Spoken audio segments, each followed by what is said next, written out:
Hello friend, welcome to Akhil painting চ্যানেলে তোমাদের স্বাগত।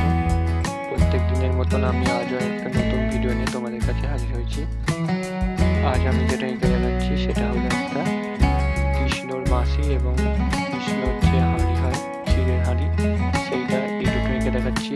এইটা জন্মাষ্টমী উপলক্ষে এঁকে দেখাচ্ছি, ঠিক আছে? সেই জন্য এবারে এই আঁকাটা তোমরা মনোযোগ সহকারে দেখো। আমি প্রথমে এটা আঁকছি ওটা তোমরা ভিডিও স্ক্রিনে অলরেডি দেখতেই পাচ্ছ।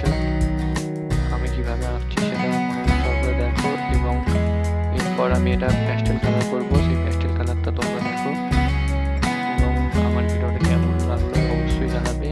অবশ্যই ভিডিওটা পুরো দেখবে, কারণ ড্রয়িং ভিডিও অবশ্যই পুরো দেখতে হয়, তা নাহলে কোনো কিছু বোঝা যায় না। স্কিপ করে কেটে কেটে দেখলে তোমরা কিছু বুঝতে পারবে না। আর তোমরা পুরো ভিডিওটা দেখো, কমেন্ট করে জানাও কেমন লাগলো। আর আমার চ্যানেলে যদি নতুন হয়ে থাকো তাহলে প্লিজ আমার চ্যানেলটা সাবস্ক্রাইব